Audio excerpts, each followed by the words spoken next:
and we'll move to the next talk of this session. This is by Martino Romagnello and Alberto Micol. So Martino, Alberto, maybe you can switch on your camera. Okay. I should have appeared by now. Let's see. Yes. Okay, that's great. Let's see if my slides also appear. Very good. Okay. Good.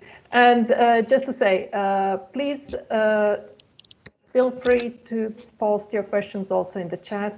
You can see it with a small bubble on top, and we can pick it up during the talk or after the talk, as you wish. Okay, please go ahead, Martino. Thanks. Or also to raise your hand during the talk itself. So if it's an interactive question, it makes it more lively a little bit in this bizarre setup that we have these days. So my name is Martino Romagnello, and in the last hour or so, Alberto Micol and I will be talking about the ESO Science Archive and how you can use it in normal times as well as in this data-starved times from the observatory. So as a way of introduction, the ESO Science Archive is really your source of data from ESO. And you see, in the past, I would like to start quoting a former Director General who towards the end of the 80s wrote in a Messenger article that ESO's raison d'etre is the provision of telescope time. The core of what ESO does, or what ESO did, is the number of nights during which the visiting astronomer has control. So, of course, a lot of things have changed since then.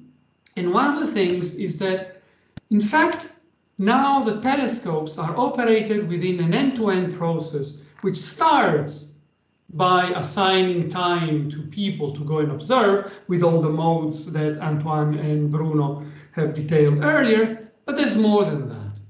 There's a whole process, and it ends with data preservation and publication.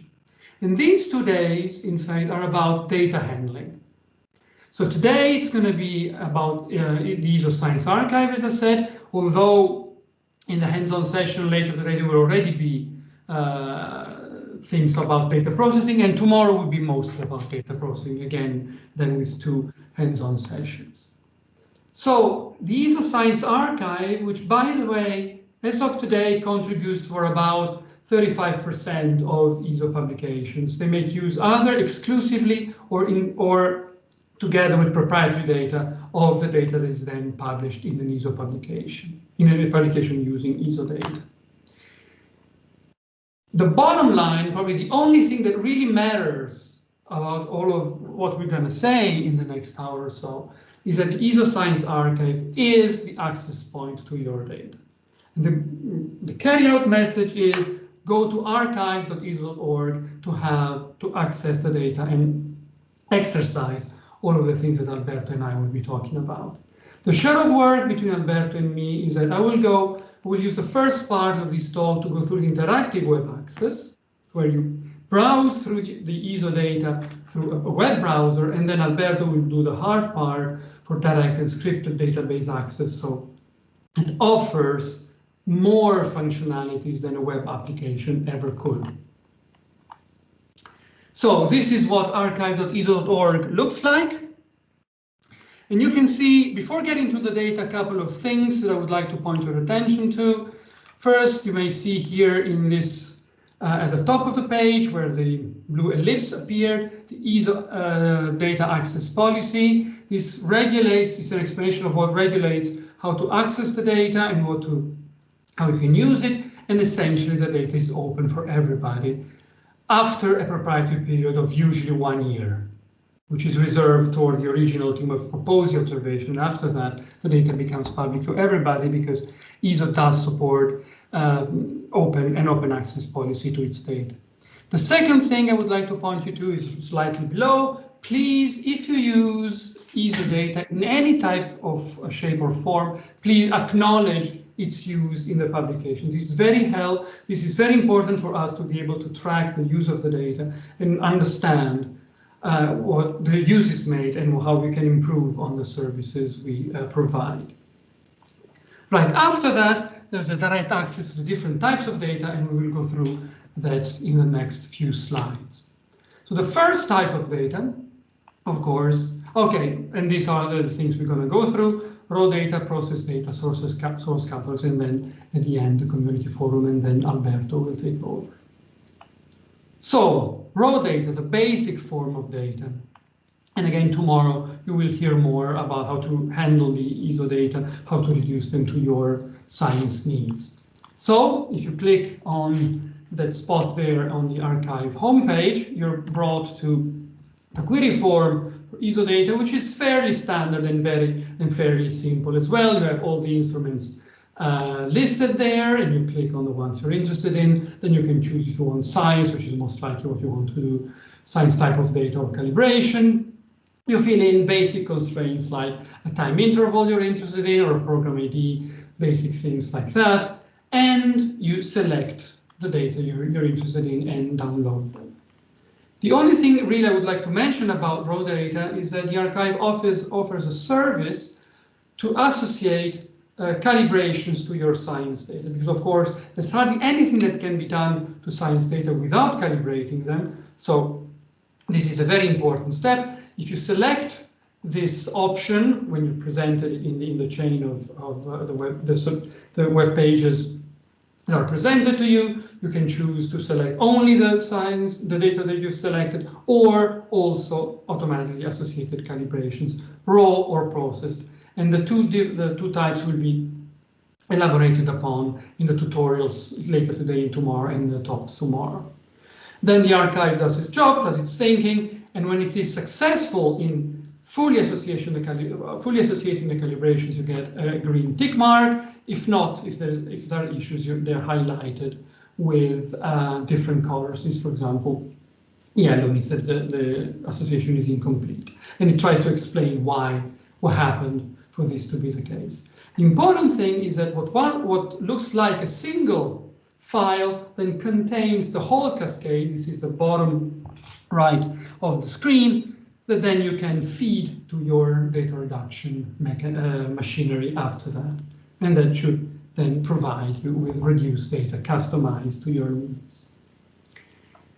The other thing that the archive does is that it provides you with process data, so data already calibrated, in principle ready to extract the science you're after. Let's start with the archive science portal, which looks like this. You access it from the middle button from the archive homepage, and it looks like this. So you have essentially three sections. At the center, you have a sky view that uses the very popular Aladin visualizer in its web form. And then you have the sky, and it will show you the results depending on the stage you're in the query and what you select and your queries and what you've selected. The bottom part is a table that gives some details of the individual data set that you've selected through your queries. And the left-hand part are facets, because the question we asked ourselves, so how do you present 3 million plus data entities in a way that can be queried and made sense upon? And the way we chose to go, it's a thing that's called facets, and it's really pretty common already. You're familiar probably with that with e-commerce. So it's grouping data according to properties. And you can expand all the properties. You can see there's more, but they don't fit in a screenshot. And so it's properties like signal to noise, for example, or sensitivity of your data, or a spatial resolution, or spectral resolution. So anything that helps you to be guided through this massive amount of data to select the data you're interested in. And for every of these facets, for every of this property of the data, there is a graphical representation of the whole content of the archive. So you can, without even knowing anything a priori necessarily, you can be guided towards finding the data that suits you based on the content of the archive. And of course, as soon as you click on one of those facets, you query the data, having that as a constraint, and all of the other facets update themselves based on your selection so that everything is always self-consistent and again guides you towards the data you're interested in. So in a nutshell, the Archive Science Portal allows to mix and match data from different origins, so different original programs, for example, and wavelengths. There's no boundaries here, in order to allow you to identify the data based on the properties that will in turn enable your science, which may be completely different from the original reason why the data was taken in the first place. So what's in the ESO Archive Science Portal? First of all, it contains both Silla Paranal and ALMA data. So it goes all the way from the atmospheric cutoff at 3000 angstroms to the ALMA millimeter regime with apex somewhere in between. And they're just seamlessly integrated, so you wouldn't even necessarily see the difference unless you choose to. Of course, you can always choose through one of these phases to browse for only Silla Paranal or for only ALMA data. But if you choose not to, they're just seamlessly integrated and presented to you. In terms of types of process data, there's images, spectra, cubes, flux maps, visibilities, source catalogs, light curves, you name it. And this is essentially, I think, by now all data types that ESO is concerned with, and of course this list grows as the necessity comes.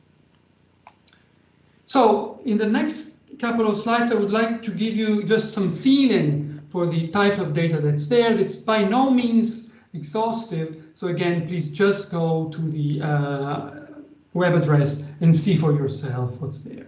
So it goes from, for example, VHS. VHS is a public survey with the VISTA telescope that covers the entire southern hemisphere. In fact, the figure here goes also on the other side of the sphere. This is just half of the sphere. It just goes all the way through. So the whole hemisphere is imaged in the infrared bands. On the other opposite, there are, for example, pencil beam imaging very, very deep on a very, very specific field. This, for example, is UltraVISTA. This is infrared imaging on the cosmos field. So this between these two extremes, there's everything else in between. And again, these are just examples to give a feeling for what's there. But there's also extensive catalogs. This is a beautiful exercise done by community members, in fact, VEXAS, and they've put together ESO data, for example, in this case is VHS and Viking, so the survey showed at the beginning plus Viking. This is another ESO public survey with all sorts of data in imaging from other telescopes. You see the second line there, the S-band stars, etc., and spectra. These are all cross-matched, all presented through a uniform data set through the then ESO archive. It's a beautiful, beautiful exercise. Then there's variable stars, so time series. This is just an example. This is VVV, the variable stars in the Via Lactea. This is what the acronym stands for. And it covers, it's time series photometry, it covers the galactic bulge and the disk. And you see here the footprint on the sky again rendered in your browser. VMC is another imaging survey.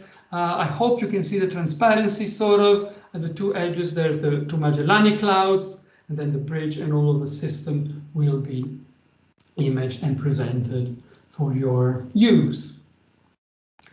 Then this is probably the deepest VLT endeavor ever. This is a combination of 156 hours on the very same 1 square arc minute of the sky. This is the MUSE extreme deep field in the H UDF area. It's again 187 visits, 187 OBs, all combined together to reach extreme depth in for galaxy evolution. Now the power of this, of course, is that this is a cube. This is a MUSE data. So this is a data cube. So you can scan through this 2D portion of the sky in wavelength as you go along. And you see this is a type of preview. I'll get to previews in a second. And we have chosen to leave the processing stage to where we didn't have to make calls on the ultimate use of the data. So you can see on the right-hand side, this is a preview of the spectrum at the center position. There's a galaxy there, and this is preview. You can see a lot of artifacts there, which are left here on purpose, because how to remove them will depend on the final science you plan to do on the data. So we didn't want to make the judgment for you. It would not have been right for us to make the judgment for you. So, and then there are tools to deal with this type of data a posteriori, and of course I'll be happy to provide details about this. Then, I think this is my last example. This is data that we produce in-house and make public through the archive. There's several examples of these types of data sets. I've just chosen one because it's the 20th anniversary of UVIS. So the archive contains reduced spectra for UVIS throughout its history. So back from the year 2000 until today, and counting. Whenever we resume taking data in Chile, of course, the production of data products will also resume. And it's all there at your disposal. And there's also Shooter, there's HARPS, there's Pharos, there's many more 1D spectra available in the ESO archive. Again, this is by no means exhaustive, it's just to give a feeling for what is there. On top of this data, we've tried to build user services that would allow you, would facilitate you finding the data you're looking for. The basic one is data previews. So before downloading the data, you can see the quality for yourself. Top left is a cube. We've already seen an example with a MUSE extremely deep field. Bottom right, I hope it renders on the screen. It's a bit dark on mine, but on the web page, it looks much better than this. It's an image, and you can zoom in, you can pan around, and you can get a feeling for the science content. And the beauty of all of this is that it's hierarchical in the sense that in order to have a responsive and satisfactory user experience, the information is loaded to your site, to your browser, only when you ask for it. So in all of these previews, you can zoom in and get more and more details until you're satisfied that the data is for you, or maybe you find out that this data is not for you. It does not contain the information you're after. And you see top left, it's a spectrum from the whole spectrum. At the bottom there, you can zoom progressively in, and again, hopefully in a responsive way. And the same is also true for images and all of the other previews we provide. And images, an example of an image is at the bottom right of the screen. So that's data previews. Another thing we've added, this was pretty recent, is that you are now able to browse the archive by drawing your own contour, spatial contours. Because we felt we had feedback from our users that a simple cone, which may not be enough for more complex use cases. And again, I fear that the rendering on the screen is a bit poor. Hopefully you will be able to see what I'm talking about. So if you click on this green icon that's highlighted there, sort of the middle-ish of the screen, you're asked either to draw a contour manually on the screen itself. And bottom right, this is, for example, the SMC. It's a contour I drove by hand in order to avoid the clusters projected onto it. Or this can also be, you can also load a pre-existing contour that's top left. And this is a contour that's in purplish that I derived from a gravitational wave trigger, the gravitational wave event. So in this particular case, I took the probability map that came out of the gravitational wave pipeline analysis pipeline, transformed it in a format that's very easy, just a collection of array deck, essentially, loaded into the archive portal, and then you get all of the assets that ESO assets that correspond to this event. And this was just the very famous neutron star infrastar merger. So this is an interesting possibility, I think, to customize your queries even further. Another thing you can do is that you can upload target lists. Because of course, if you have many targets, it's tedious to search for them one by one. So you can upload the list and combine this list with any other of the constraints that the archive offers. So the bar on the left-hand side. You can combine them and then inspect each of your targets individually and put them for download. And the icon you see there, this tray, the inverted tray, is what opens this channel. Another interesting service we believe is Cutouts. So a lot of the assets in this archive are pretty big in volume. There are other large images physically on the sky, or the MUSE cubes I was alluding to earlier. They're just big because they have a lot of wavelength channels. So if you know you're just interested in a portion of an ESO asset, of an asset in the ESO Science Archive, you can cut out the original one at your possession, both spatially and in wavelength, and only download what you're really interested in.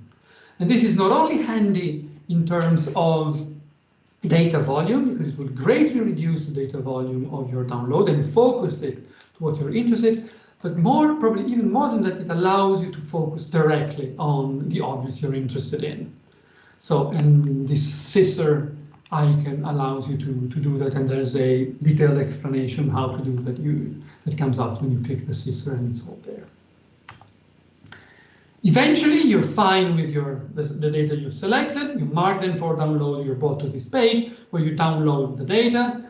I would like just to point out three things, in fact, on this page. One, that you're able to choose the ancillary files that you want to download or not.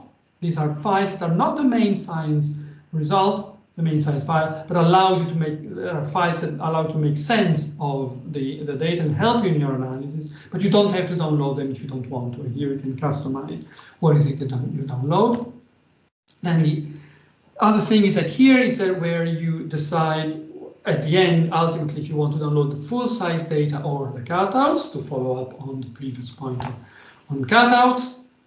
Then you have three options. Zip file is a zip file, as the name suggests. It just packs all of the files together and provides them. This is very handy, but if you have a large download, it might get interrupted because such are things in the internet. So this might get cumbersome. An alternative is a script. It's just a script that you download, you make it executable, and you download the data. Or you have a file list where the browser takes care of the download for you. And depending on your browser, there may be an extension that allows you also to resume the download if it's interrupted. But this is browser dependent. This is not a function we provide. It's a function that the browser provides. We just enable it, if you will. And last thing is that in this particular example I've chosen, the data selection included both Silla Paranal data, that's the top section, and ALMA data. And then ALMA data, if you want to download them, you click this download button and you're taken to the ALMA portal. That's where you can download your data. This is all integrated into one. Another interesting thing you can do for download, and even, well, in fact, also to browse and download the data, is that from this web application of the ESO Science Archive portal, you can send your results to virtual observatory enabled applications. This is an example of TopCat. Probably you're familiar with it. It's a very sophisticated application to deal with catalogs. And what I did here, I just did a selection, and through this sort of rocket icon on the top right, you send it through a protocol that's called SAMP. It doesn't particularly matter, to VO applications you have open on your desktop. So here you can see that you have an impression that both worlds coexist into one. And then in TopCat, of course, you can do all sorts of things, matching data, plotting data, and all of the custom functionality that it allows you to do. A small digression linked again to the virtual observatory. ESO data is also available through the virtual observatory from other platforms, and this is ESO data as accessed from the ESASky web application, together with, for example, HST data and other ESA assets. That's also a very interesting possibility. Getting close to my part, source catalogs is another type of data that's available. It's available through a dedicated web interface. From the portal that I showed you before, you can access catalogs in terms of FITS files, so the whole thing. The catalog facility, on the other hand, allows you to tailor your query on individual records. For example, you want entries that are fainter than this and brighter than that with a certain ellipticity, for example, is something you can do here. Or any other of the tens and tens of characteristics that the data are described with in the catalogs. We are thinking of then merging this catalog, this detailed catalog access with the more general science portal I showed you earlier. It's not trivial. We're thinking about it, and let's see how it goes. Last, we really like your feedback. Whether it's questions, whether it's praises, at times even if it's criticism, if it's requests for new features, please let us hear from you. So we have a community forum that's accessible from, again, the archive homepage in this bottom right blob there. It's also accessible from the Science Archive Science portal with this question mark. And there is user feedback, it's question, and as time goes, the more feedback we receive, the more dialogue we have, the more this becomes a knowledge database where you can perhaps already find the answer to the questions you want to ask, or be inspired to use the archive in ways perhaps you didn't think of. So the hope and what we're seeing is that with time, we're building a knowledge database and an exchange forum with you on archive matters. And with this, I think I'll pass it on to Alberto. I guess unless there are pressing questions on this first part already.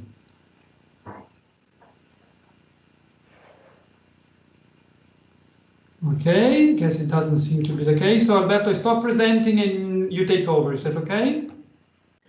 Okay, thank you, Martino. I tried to get over the presentation. I hope I am in control. Let me see. Yeah, I am. Okay, thanks. So what you have seen so far, in parallel to what you have seen so far, we have also developed a programmatic layer, much less joyful to see onto screens because it's very programmatic. Nevertheless, it's an important, we think is a very important aspect of the archive.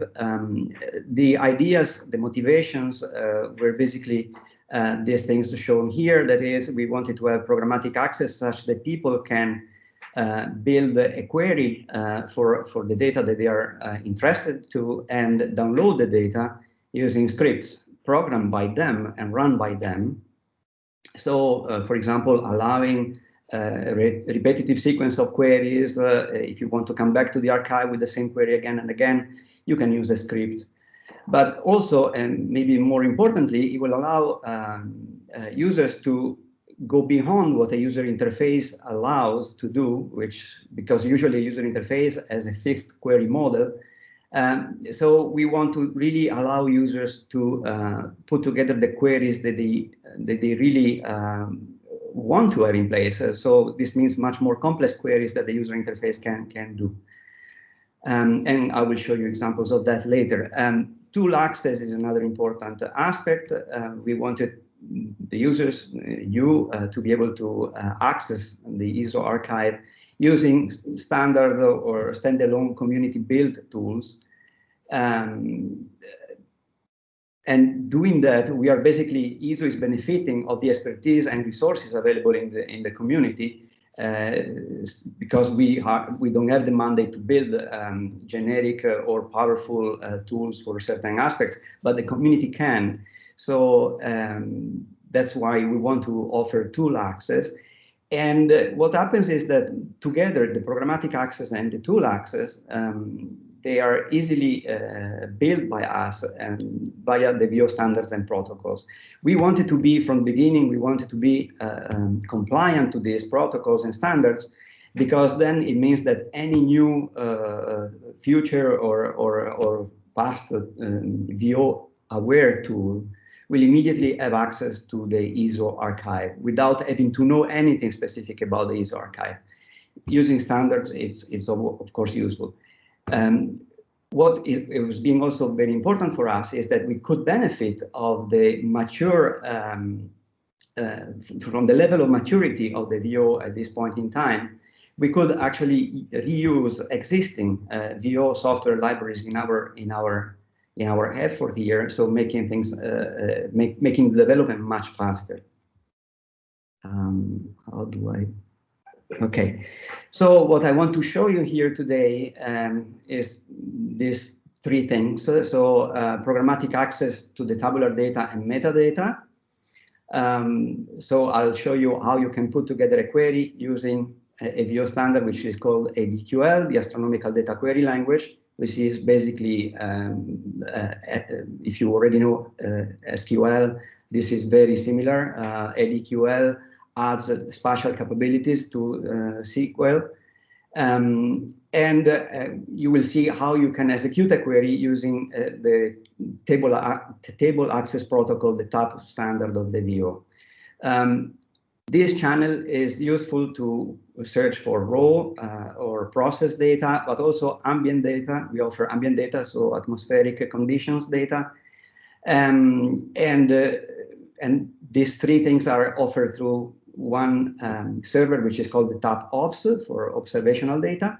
And the other server is the TAP-CAT that offers access and search capabilities onto phase 3 catalogs, on the catalogs provided by the community. Then I will show you how you can programmatic access data files or part of them. So this means file download either in an anonymous way, or also you can authenticate. If you have your own proprietary data, you need to authenticate to be able to download them.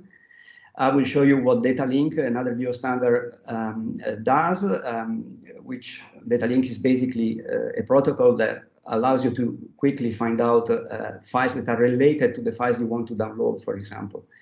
Ancillary files, previews, you can immediately find out what are the provenance files, so the files that out of which your data were originated, and so on and so forth. Or you can download part of them, which means the cutout that was already shown by Martino. And this is also done using another VO standard, which is called SODA. Putting it all together, I will show you how you can put all this information together using tools, scripts, and Jupyter Notebooks. No, I cannot use the arrow, sorry, I need to go here. So the first thing I want to introduce you to is this page, the programmatic page. I hope you see it because I have something spinning on my computer. So this is the programmatic page. Is a demo page where you can go to learn how to programmatically access the archive. You can learn it by reading the examples, but also using the examples or modifying the examples, and because it is a live system, so you can really use what is written there and modify it and run it on the fly using these pages. So this page is divided in 7 tabs. The first tab shows you how to use a tab service and how to put together a query, an ADQL query, to query our servers. The second one, I will not show you that. It's how to manage jobs. The fact is that in TAP, you can send a query. If the query takes over 60 seconds, you cannot just run a synchronous query, as it is called, but you have to run an asynchronous query, which means that you submit a job and you have to handle this job. You submit the job, you execute the job, and then at the end, you retrieve the results. And how to manage this job controlling, it's all explained, and live you can use the second tab to see how to do that. Then I will show you how to put everything together into this script and Python Jupyter Notebooks. And then you find other tabs to learn other things. For example, in the Learn Dataset Actions, you will see all, you can have an end-on to the different URLs that you need to use if you want to do things programmatically. And the change log, I will tell you later what that is, but it might be useful. So let me go to the first tab. If you click on the first tab, the top tab opens up, which offers you this interface. Maybe, I don't know if you see my pointer, and no, I don't know, sorry, how to. I cannot activate the PowerPoint pointer, unfortunately, so I hope you can see. Okay, the arrow here is pointing to the first pull-down menu, which lists a number of tab services. The first two, of course, are the ESO services, but there are other tab services out there, and you can reach them easily using that pull-down menu. So meaning that you can use this page not only to query our tab services, but also to query other tab services like Chandra and others. So the first two, as I mentioned already, are the tab ops and the tab cat. So the first one is for observational data, and the second one is for querying the catalogs. Okay, the first thing you have to do, of course, is to understand how to put together together a query. And to put together a query, you need to know which tables are available. And so you have to do some discovering here to understand what are the tables available and what are the column names of those tables, etc. This is easy because in tab, all the descriptors of tables, columns, etc. are all stored in the database itself. So meaning you can put together a query to discover what is really available and what are the tables and what are the columns. Here I show you an example. This simple query shows you from the tab schema tables table, what are the tables that we offer, the names of the tables that we offer with their description.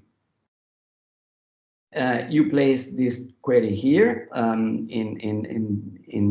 in the text area, or much simpler, you click on the first example in this pull-down menu. This pull-down menu will give you access to, I don't know, the 20, no, much more, 40, 60, 80 queries that you can experiment with. So those are real examples with explanations, so that helps you understanding how to put together an ADQL query. Once you have done that, you have put together the query, you can, for example, and notice that anything starting with two minuses, it's a comment, so will not be executed. So once you have generated a query, you can see, you can click the Show URL button to see what is the URL that behind the scenes will be executed actually, or more simply, you click on the green button, which is the Submit the Query button. And up there, before in the form, you could see that there are other optional things like the format and the maximum number of records. So you can select the format you want the results. For example, in this case, it's chosen view table, but you typically will use text because it's easy to read. View table is another standard that you will see now in a moment what it looks like. So this query was give me all the tables that are supported by this tab service and tell me and give me the descriptions of them. Now apparently stuck. Yeah. So this is the view table output. So you will see a list of tables. There are the ASM is the ambient tables, the DIM, the ELAT Pro, various instrument tables for the ambient conditions, and so on and so forth with the description. Here I give you a resume of all our table names and that are currently available. More are to come. We are working on other tables to show to you and for your usage. I want to highlight the DBO row for accessing raw data and the IVA ops core to access process data in this tab ops server. So use the, The OBSCORE is another VO standard.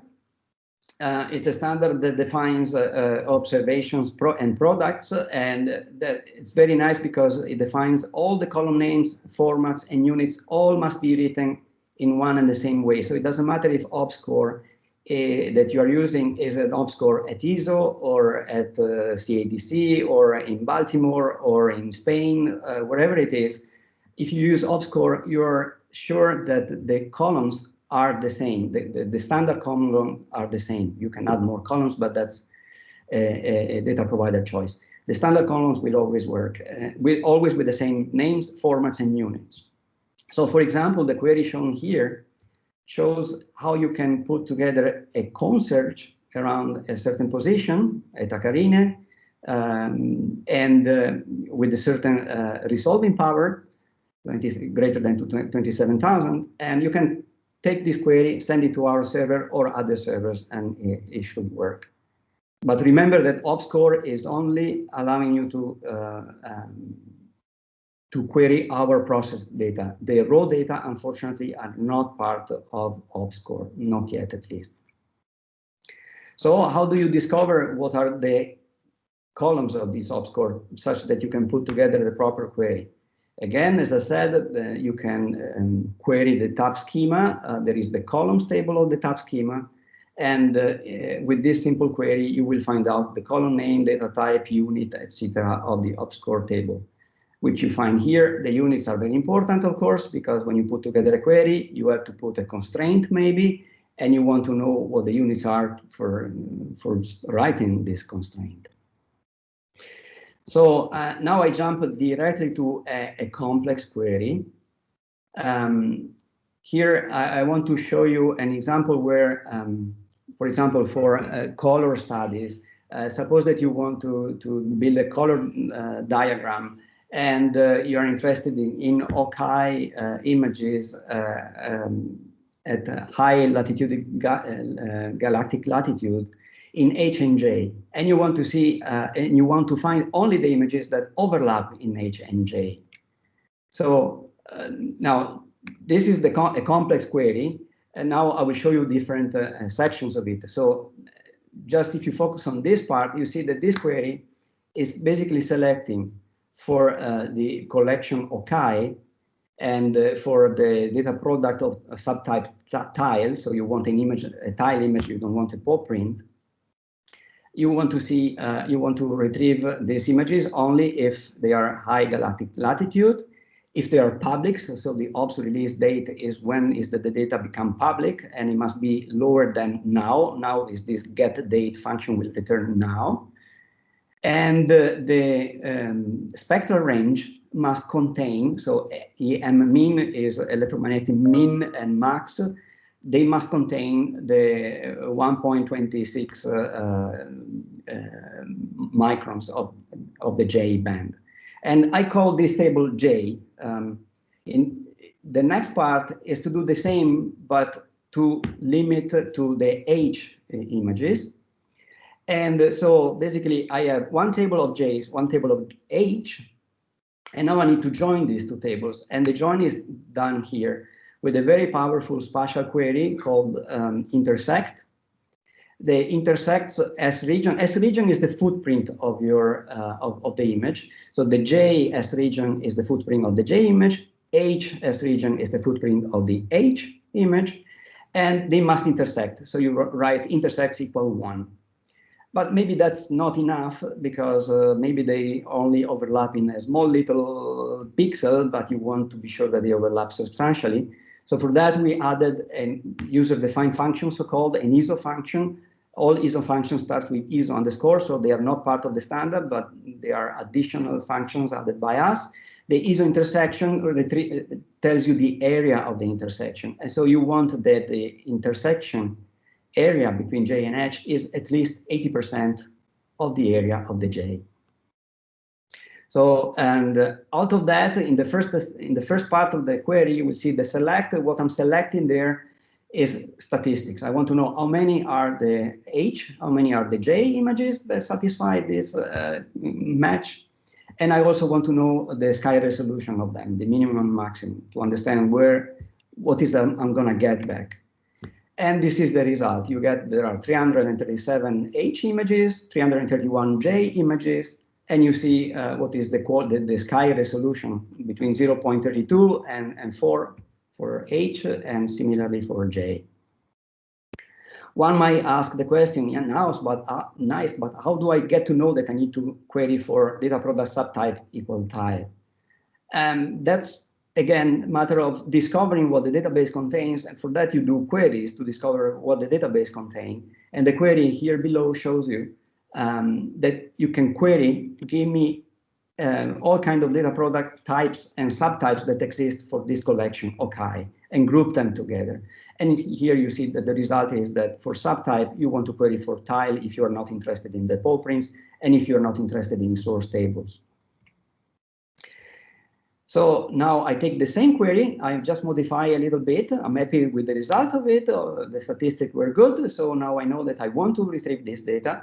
And so I changed the top part saying, okay, now please give me back the J ones. So that's why I add this select distinct J, and I take this query, and well, finally I will show you the result properly. For that I need to use a tool.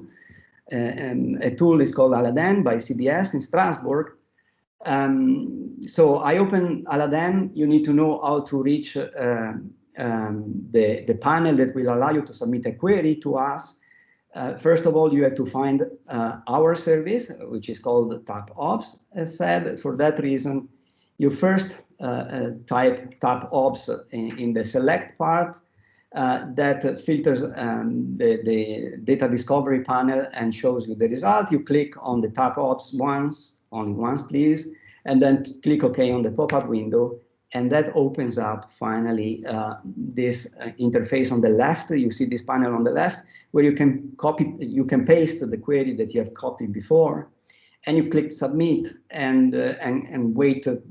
I think 3 or 5 seconds, and you get the results. The results are shown both on the entire sky, displayed on the sky, or you see them on the right hand where it shows what you have so far displayed in Aladin.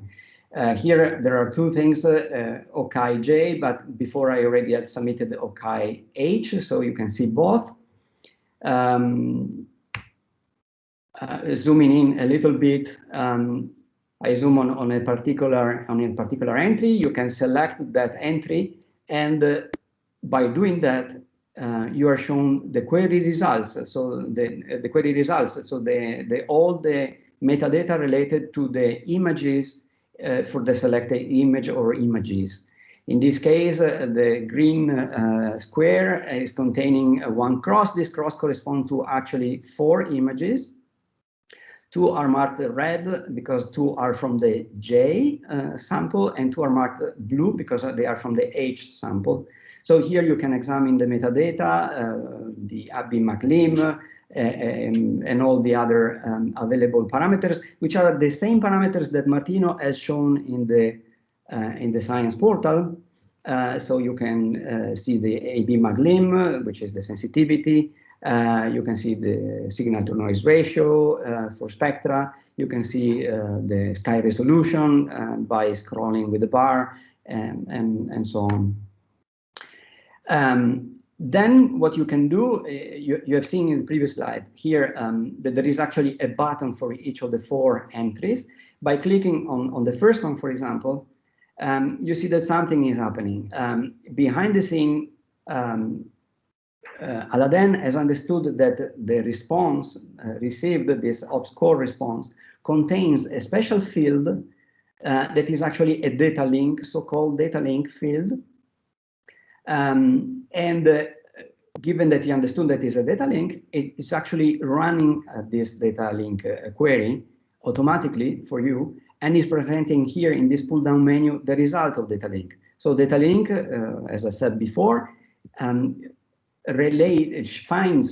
all the data that are all the files that are related to the data you're interested in, and shows you here. Aladin shows you here what is available. So what is available, of course, the first entry is the requested file, is the file itself. If you click there, you will download 81 megabyte of files, is the image. But you have other choices. So for example, you can start the cutout, which I will show you in a moment. You can get a PDF preview or an HTML preview of that data set. In HTML, a browser will open up showing you the Science Portal preview. Or you can download ancillary files associated to that product, for example, weight maps and so on and so forth. Unfortunately, Aladin does not show you the categories of these files, so you don't know which one of them is the weight map or which one is the preview. But if you look at Datalink, the information is actually stored there. This is a limitation of Aladin, it's not a limitation of the BO standard. The other possibility is that you actually download the processing provenance. So all the raw frames that participated in building this tile. Or you can see if there are products that have been derived from this same product. For example, the source table will be derived from this. Or you can download the release description, the text accompanying the collection, the HAWKI collection. So they're explaining you how the data were calibrated, combined, etc. I could have clicked on request file to download that actual file, but I prefer to click on the cutout to show you the cutout capability. Aladin recognizes that this is a cutout request because it's using, again, a BO standard called SODA. Because of that, on the left-hand side, you see this violet panel opening up, which is the SODA panel that allows you to specify the parameters like the right ascension, declination, and the radius of your cutout. Or you can actually click, there is an icon there where you can click on to go and draw your circle onto the sky. And this is what I did, and I got back the parameters, so the target, right ascension, declination, and the radius. You click submit, and in the right-hand side, you see that the cutout has been loaded, and it is shown, this little galaxy there is the cutout that you requested. Okay, that was an excursus of all the capabilities very shortly, but those are the capabilities that are available in using the programmatic access. You can put all that together into software. There is a PyView Python module that helps you doing that. And on this tab of the programmatic page, you will find various examples, which are either Python scripts, but also are available some Python Jupyter Notebook, which are nice to understand how everything works. This is an example of a Jupyter Notebook that shows you how to download the data. There are others that shows you how to access the scientific catalogs and how to plot them. For example, this is the Gaia ESO catalog. The last tab I want to show you of the programmatic page is this change log. The change log is where any information regarding changes to the infrastructure will be announced. So any new functionality is announced there. When new tables are available to you, like soon there will be available the radiometer profiles, atmospheric profiles of LAT Pro, the humidity and temperature profiles over the Paranal site. Whenever they are available, you will find information here. So please come back to this page to see when you're looking for something. Maybe here you find what you want. Last thing I want to say is, as already mentioned by Martino, Martino was showing the community forum, how to access it from the science portal. So via a user interface, here I show you the hard way, the programmatic way, how to access it via this URL. So please go there for any question, any suggestion that you have, criticism, etc. When you develop a script, or when you're building, or if you want to know how to build an ADQL query or optimize it, etc. Please come here, visit this site, which also supports anonymous questions or feedback. You can provide feedback. We will be eager to know if you have put a fantastic script together to do incredible things. We can even publicize it there if you want. So we will be very eager to learn all in all what is that your needs are and provide you suggestions, if not possibly solutions for your problems. And that's it. Thank you. Thank you very much. Thank you, Alberto. Thanks, Martino. This was lots of information, very interesting, lots of data, lots of ways of browsing the archive and getting data from the archive. So do we have questions, comments? There was a question from Elena, actually. Does the query cutout option apply also to catalogs? And by using the cutout version on FITS files, for example, an image, is the FITS header updated accordingly? Yes, absolutely, all true. It is possible to use the cutout on the catalog tiles that we received, the FITS files that are used to give the catalogs to us. So you can apply the cutout on that. And of course, the WCS information and important information is updated. Plus, we add in the header the information of where your cutout parameters, such that you know which wavelength cuts you used or which positional cuts you used. Excellent. Very nice. There is a hand raised by Pradeep Karmakar.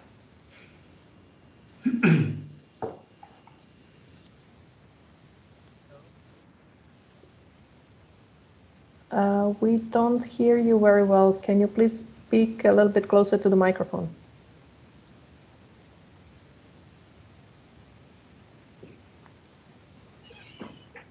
Can you repeat your question? We don't hear you. Very, very, very faintly. Yeah? Slide number 20. You please see how the variable start from E. There is a lot of noise on the line. Maybe you can type the question. Okay. I in the conversation. Yes. Okay. Oh, now it's a bit better. Try now. Actually, I want to know how to get the variable star light curve from VV, slide number 24. Okay, slide number 24, how to get light curves from VVV. Light curve for variable star. Light curves for variable stars.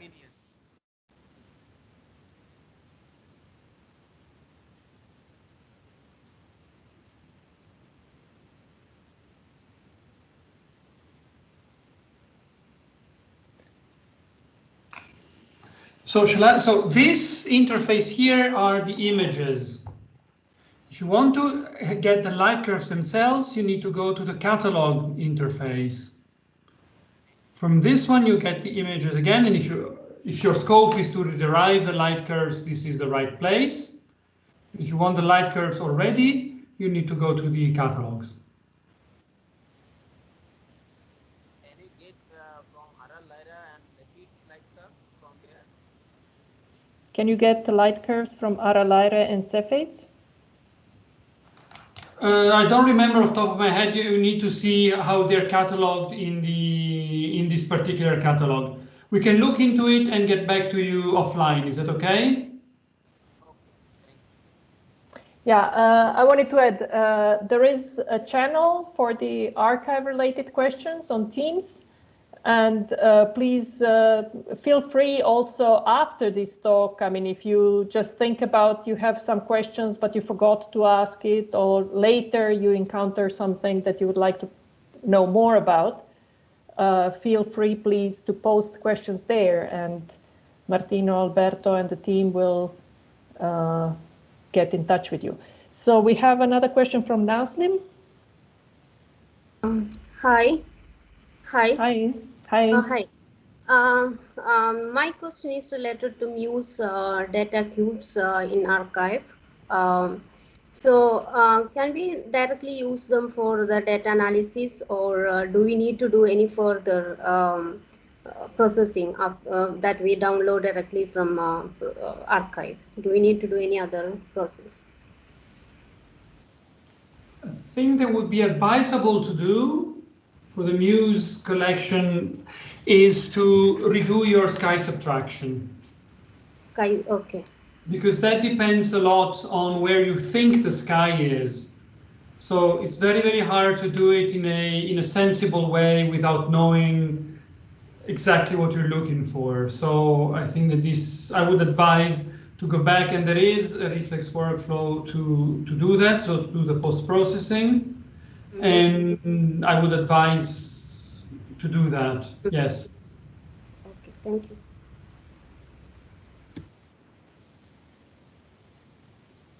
Are there other questions? I have one more question. Yes. Actually, I was looking for the KMOS data, process data in archive. Is it available or for KMOS? Yes. I think it was made available a month ago, a couple of weeks ago, so it's a very recent release. And if you look for it in the list of programs, it's called KMOS simply. So it should be very easy to identify. There is a query form for MUSE, but I couldn't find for KMOS, so it's okay. I'll look it. I'll post it in the archive questions. So I'll post an answer without a question, if you will. Okay, thank you. Okay, there was another question that came from general channel from Kisbek Freddy. Is it possible to do a cross match between local file on my PC with ESO catalog? Yes and no. It is possible by doing. Sorry, telephone is ringing.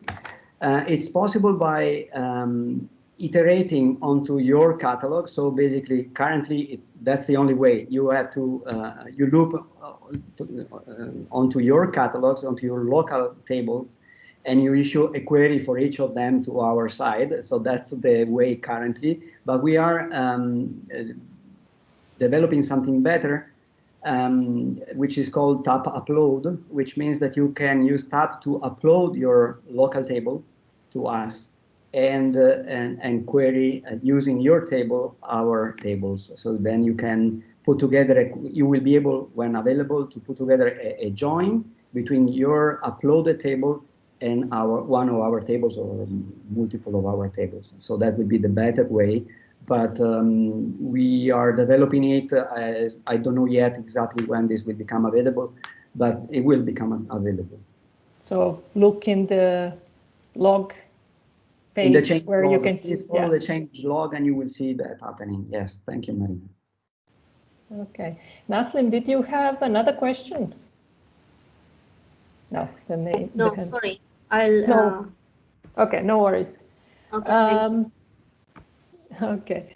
Is there some other questions? If not, then I would encourage you to post more questions in the Teams directly in the archive channel or in the general channel, and we'll convey them. And now we will have a coffee break, tea break, water break, short break, and then there is hands-on sessions in dedicated channels.